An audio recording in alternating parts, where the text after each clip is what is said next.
Assalamualaikum warahmatullahi wabarakatuh. Saya Rifki Aditya dengan NIM awalan 23 akhiran 56 dan teman saya Putro Azura Adrina dengan awalan 23 akhiran 11. Kami akan menjelaskan tentang sistem informasi pembelajaran interaksi berbasis project based learning untuk meningkatkan kolaborasi mahasiswa. Presentasi ini untuk memenuhi tugas UAS mata kuliah sistem informasi pembelajaran. Baiklah, yang pertama kita masuk ke dalam daftar isi. Pada daftar isi ini terdapat 5, yaitu pertama itu ada pendahuluan yang terdiri dari latar belakang, rumusan masalah, tujuan dan manfaat penelitian. Yang kedua ada landasan teori, yaitu terdiri dari sistem informasi, PJBL, basis data, UML, dan website. Yang ketiga ada analisis sistem, yang terdiri dari analisis sistem berjalan, usulan, kebutuhan, dan kelayakan. Yang keempat ada perancangan sistem, yaitu terdiri dari use case diagram, activity diagram, dan class diagram. Dan yang terakhir ada penutup, yang terdiri dari kesimpulan dan saran untuk pengembangan sistem ke depan. Yang pertama itu ada pendahuluan. Yang pertama itu ada permasalahan yang dihadapi, yaitu yang pertama ada informasi tidak terpusat, yaitu ada materi, tugas, dan informasi proyek tersebar di berbagai platform, WhatsApp, email, Google Drive. Yang kedua ada monitoring proyek sulit, yaitu dosen tidak dapat memantau perkembangan proyek mahasiswa secara real time. Yang ketiga ada pengumpulan tugas tidak teratur, yaitu file tugas yang dikirim via email sering tercampur dan sulit dikelola. Lalu ada konsep project based learning. PJBL adalah mode pembelajaran yang melibatkan mahasiswa aktif dalam kelompok untuk mencapai tujuan pembelajaran dengan menghasilkan produk atau karya nyata. Yaitu mahasiswa dituntut untuk yang pertama itu ada berpikir kritis dan kreatif, yang kedua ada bekerja sama dalam tim, yang ketiga memecahkan masalah kompleks, dan yang terakhir menghasilkan produk yang nyata. Solusi yang diharapkan dari sistem informasi pembelajaran interaktif berbasis PJBL ini yaitu siswa mampu memudahkan dosen dalam memantau perkembangan proyek, mengelola materi, memberikan penilaian, serta membantu mahasiswa berkolaborasi dan menyelesaikan proyek secara lebih efektif dalam satu platform yang terintegrasi. Selanjutnya ada rumusan masalah, tujuan, dan manfaat yang menjadi landasan pengembangan sistem. Rumusan masalahnya ada 4. Yang pertama, bagaimana merancang sistem informasi pembelajaran interaktif berbasis PJBL. Yang kedua, bagaimana sistem membantu dosen dalam mengelola dan memantau proyek mahasiswa. Yang ketiga, bagaimana sistem mempermudah mahasiswa mengakses materi dan berkolaborasi. Dan yang keempat ada bagaimana sistem meningkatkan efektivitas pembelajaran berbasis proyek. Selanjutnya ada tujuan penelitian yang juga terdiri dari 4. Yang pertama, merancang sistem informasi pembelajaran interaktif berbasis PJBL. Yang kedua, membantu dosen mengelola materi, tugas, dan memantau proyek. Yang ketiga, memudahkan mahasiswa mengakses materi dan berkolaborasi. Dan yang keempat, meningkatkan efektivitas pembelajaran berbasis proyek. Selanjutnya ada manfaat penelitian. Bagi mahasiswa diharapkan memudahkan akses materi dan informasi proyek, mengelola tugas secara terstruktur, dan meningkatkan kemampuan berkolaborasi. Bagi dosen diharapkan untuk memudahkan pengelolaan proyek, monitoring secara real time, dan proses penilaian lebih efisien. Untuk perguruan tinggi, diharapkan untuk mendukung teknologi informasi dalam pembelajaran, meningkatkan kualitas belajar mengajar, dan sarana pembelajaran digital modern. Bagi peneliti, diharapkan dapat menambah pengetahuan perancangan sistem dan mengaplikasikan ilmu ke proyek nyata. Selanjutnya kita masuk kepada landasan teori. Landasan teori itu terdiri dari sistem informasi dan sistem informasi pembelajaran sebagai fondasi teknologi pendidikan. Yang pertama, sistem informasi, yaitu kombinasi dari orang-orang, fasilitas, teknologi, media, prosedur, dan pengendalian untuk mendapatkan jalur komunikasi yang penting dan menyediakan dasar informasi untuk pengambilan keputusan. 6 komponen sistem informasi. Yang pertama itu ada hardware, yaitu komputer, laptop, server, perangkat jaringan. Yang kedua ada software, yaitu program untuk mengolah data dan menjalankan sistem. Yang ketiga ada data, yaitu fakta atau informasi yang diolah menjadi informasi bermanfaat. Yang keempat ada brainware, yaitu pengguna yang mengoperasikan dan memanfaatkan sistem. Dan yang kelima ada prosedur, yaitu tata cara atau aturan dalam menjalankan sistem. Selanjutnya ada sistem informasi pembelajaran, yaitu sistem pembelajar yang direncanakan, dilaksanakan, dan dievaluasi secara sistematis agar pembelajaran mencapai tujuan pembelajaran secara efektif dan efisien. 5 fungsi utamanya yaitu: yang pertama, menyediakan materi pembelajaran secara digital. Yang kedua, memudahkan pengumpulan tugas mahasiswa. Yang ketiga, membantu dosen dalam melakukan penilaian. Yang keempat, menyediakan media komunikasi dosen dan mahasiswa. Dan yang terakhir, mendukung pembelajaran yang efektif dan efisien. Manfaat sistem informasi pembelajaran juga ada 5. Yang pertama, akses informasi fleksibel. Yang kedua, interaksi antara dosen dan mahasiswa. Yang ketiga, ada paperless. Yang keempat, ada data terstruktur. Dan yang kelima, ada meningkatkan kualitas pembelajaran. Selanjutnya, terdapat 5 karakteristik PJBL. Yang pertama itu berpusat pada mahasiswa, yaitu mahasiswa yang menjadi aktor utamanya. Yang kedua, menggunakan proyek, yaitu proyek sebagai media pembelajaran. Yang ketiga, mendorong kerjasama, yaitu kolaborasi dalam kelompok. Yang keempat, ada berpikir kritis dan kreatif, yaitu menuntut mahasiswa dengan kemampuan menganalisis. Yang kelima, menghasilkan produk nyata, yaitu hasil karya yang konkret. Selanjutnya ada 6 tahapan PJBL. Yang pertama itu menentukan pertanyaan dasar, yaitu dosen memberikan topik proyek. Yang kedua, menyusun perencanaan proyek, yaitu mahasiswa dapat merancang langkah-langkah. Yang ketiga, menyusun jadwal pelaksanaan, yaitu menentukan waktu pengerjaan. Yang keempat, ada monitoring proyek, yaitu dosen memantau perkembangan. Yang kelima, ada penilaian hasil, evaluasi berdasarkan kriteria. Dan yang terakhir, ada evaluasi dan refleksi, yaitu mahasiswa dan dosen mengevaluasi. Selanjutnya ada 5 kelebihan PJBL. Yang pertama, meningkatkan kemampuan berpikir kritis.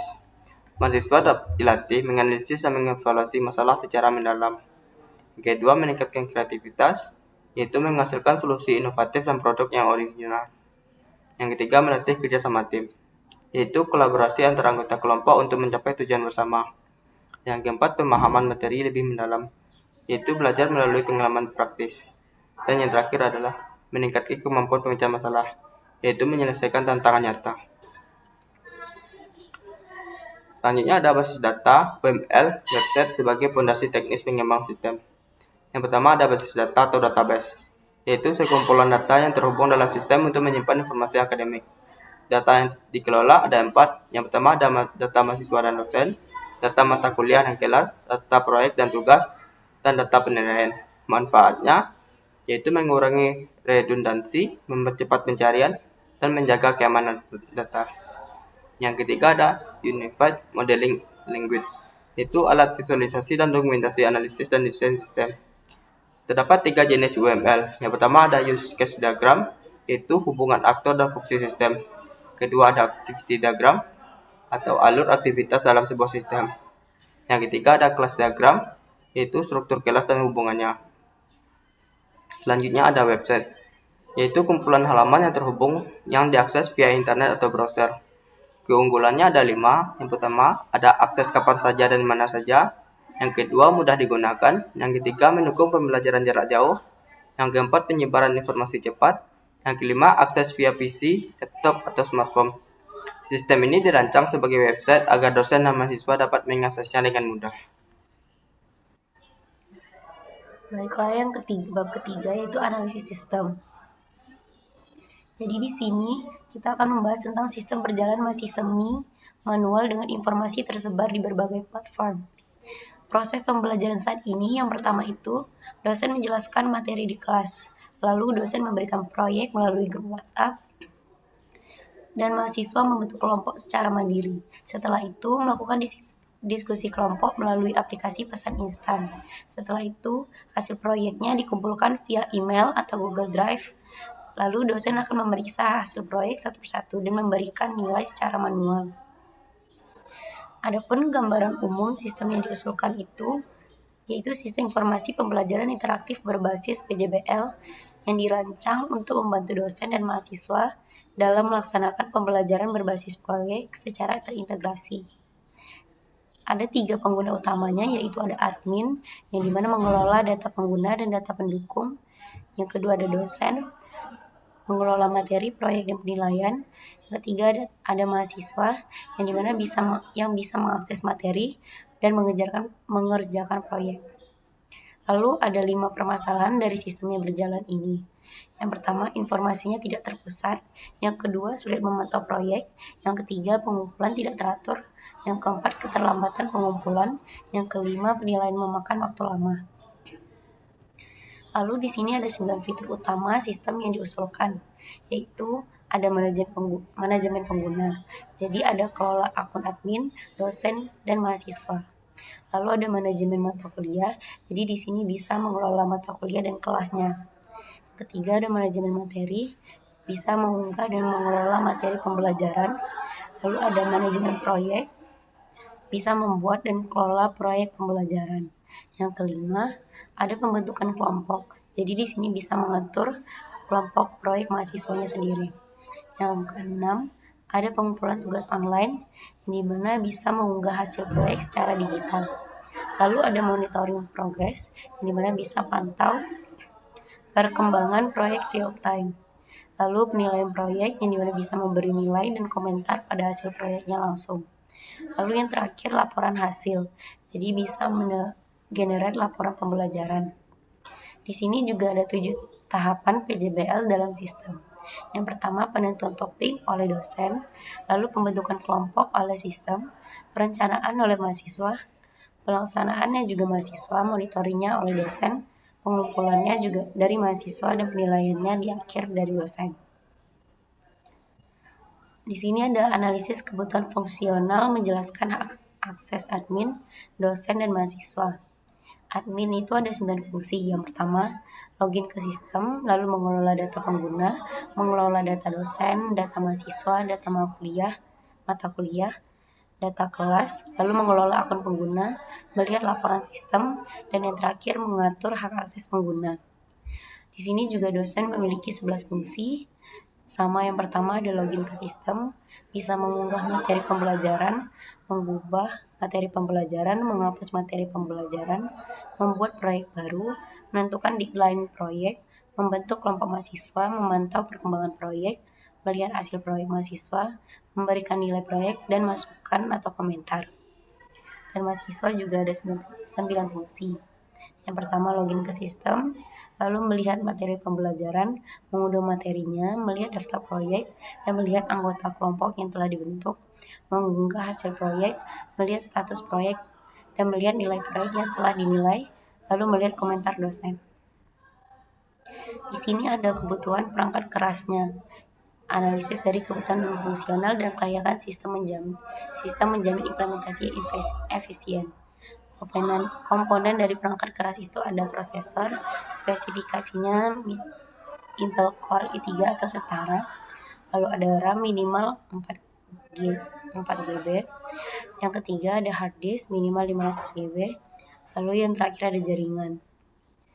Lalu ada kebutuhan perangkat lunak, yang pertama Windows 10 atau 11, yang kedua SAMPP, yang ketiga MySQL, dan yang keempat VS Code. Lalu analisis kelayakan sistemnya. Dari sisi teknis, sistem dapat dibangun menggunakan teknologi web seperti PHP dan MySQL yang mudah digunakan dan banyak tersedia. Lalu dari operasional, pengguna seperti dosen dan mahasiswa telah terbiasa menggunakan perangkat digital sehingga sistem mudah diterapkan. Lalu ekonomi, jadi biaya pembangunan relatif rendah karena menggunakan perangkat lunak open source seperti PHP, MySQL, dan SAMPP. Lalu yang terakhir dari segi hukum, sistem tidak melanggar aturan hukum karena hanya digunakan untuk mendukung kegiatan pembelajaran dari pengelolaan data akademik. Yang keempat ada perancangan sistem yang dimana ada menggunakan UML yaitu use case, activity diagram, dan class diagram. Bisa dilihat di sini adalah use case diagram yang dimana menjelaskan interaksi 3 aktor utama dengan sistem. Di sini kami rangkum secara singkat yaitu admin itu bisa mengelola data user, data dosen, data mahasiswa, dan data mata kuliah. Lalu dosen bisa mengelola materi, membuat proyek, kelola kelompok, monitori proyek, dan memberi nilai. Lalu mahasiswa sendiri bisa melihat materinya, unduh materi, dan lihat proyek. Lalu selanjutnya activity diagram yang menggambarkan alur autentikasi dan aktivitas setiap pengguna. Di sini ada alur login, aktivitas login, aktivitas admin, aktivitas dosen, dan aktivitas mahasiswa. Kita mulai dari aktivitas login, yaitu membuka halaman login, lalu memasukkan username dan password, dan sistem akan membaca datanya. Setelah datanya valid, akan langsung mengarahkan ke menunya. Jika tidak, maka akan kembali ke login. Lalu aktivitas admin. Setelah login berhasil, kita akan masuk ke dashboard admin. Setelah itu kita akan memilih menu yang ada data, kelola data user, data dosen, data mahasiswa, data mata kuliah, data kelas, dan lihat laporan. Setelah itu memproses CRD data. Setelah itu akan disimpan ke basis datanya, dan setelah selesai bisa logout. Lalu aktivitas dosen. Setelah login berhasil, dosen ini bisa masuk ke dashboard dosen, lalu bisa memilih menu juga, yang dimana ada kelola materi, membuat proyek baru, kelola kelompok, monitoring proyek, beri nilai dan komentar, dan lihat laporan. Setelah itu proses data pembelajaran dan menyimpan ke basis data. Lalu terakhir ada aktivitas mahasiswa. Setelah login berhasil, mahasiswa bisa masuk ke dashboard mahasiswa dan memilih menu lihat materi, unduh materi, lihat proyek, lihat anggota kelompok, unggah hasil proyek, lihat nilai dan komentar. Setelah itu, data tersebut akan diakses data akademik dan mengambil data dari basis data. Setelah selesai akan logout. Selanjutnya, kelas diagram dengan 8 kelas utama membentuk struktur sistem terintegrasi. Ada user. Jadi di sini ada tabelnya, ada ID user, username, password. Lalu admin, ada ID admin, nama admin, email. Dosen, ada ID dosen, NIDN, nama dosen. Mahasiswa, ID mahasiswa, NIM, nama. Lalu ada tabel materi, di mana ada ID materi, judul materi, file materi. Proyek, ID proyek, judul proyek, deadline, tugas, ID tugas, file tugas, tanggal upload. Lalu yang terakhir nilai, ID nilai dan komentar. Bisa dilihat sendiri pada slide. Lalu hubungan antar kelasnya, user merupakan kelas dasar autentikasi yang terhubung dengan admin, dosen, dan mahasiswa sesuai dengan role penggunanya. Lalu dosen memiliki relasi dengan materi, bisa mengunggah, dan proyek membuat, serta dengan nilai memberikan penilaiannya. Lalu mahasiswa terhubung dengan tugas, jadi bisa mengunggah hasil proyek dan tugas dinilai melalui kelas nilai oleh dosen. Lalu yang terakhir, proyek berelasi dengan tugas sebagai pengumpulan hasil proyek dari mahasiswa. Baiklah, kita masuk kepada yang kelima, yaitu penutup, yaitu kesimpulan dari hasil analisis dan perancangan serta saran pengembangan. Yang pertama itu ada kesimpulan yang terdiri dari 5, yaitu yang pertama, sistem informasi pembelajaran interaktif berbasis PJPL berhasil dirancang untuk mendukung proses pembelajaran yang lebih terstruktur, efektif, dan kolaboratif.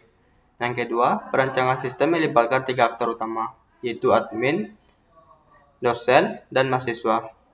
Yang ketiga, ada pembagian hak akses sesuai peran masing-masing, diharapkan mampu mendukung pembelajaran berbasis proyek secara lebih efektif. Yang keempat, penggunaan use case diagram, activity diagram, dan class diagram berhasil menggambarkan kebutuhan fungsional, alur proses, dan struktur sistem secara menyeluruh. Yang kelima, ada hasil perancangan ini dapat dijadikan acuan dalam proses implementasi dan pengembangan sistem pada penelitian selanjutnya. Selanjutnya kita masuk pada saran. Yang pertama itu, sistem yang telah dirancang dapat dikembangkan hingga tahap implementasi sehingga dapat digunakan secara langsung dalam proses pembelajaran berbasis PJPL. Yang kedua, menambahkan fitur diskusi atau forum kolaborasi untuk memudahkan komunikasi antar dosen dan mahasiswa selama pelaksanaan proyek. Yang ketiga, pengembangan sistem dengan fitur notifikasi otomatis untuk mengingatkan mahasiswa mengenai batas waktu pengumpulan proyek. Yang keempat, menambahkan fitur monitoring perkembangan proyek secara lebih detail agar dosen dapat membantu progres setiap kelompok secara real-time. Dan yang terakhir, mengembangkan sistem dalam versi mobile atau mengintegrasikan dengan platform pembelajaran lainnya untuk meningkatkan kemudahan akses. Baiklah, sekian dari presentasi kami berdua. Saya sebagai moderator, mohon maaf jika ada yang salah. Assalamualaikum warahmatullahi wabarakatuh.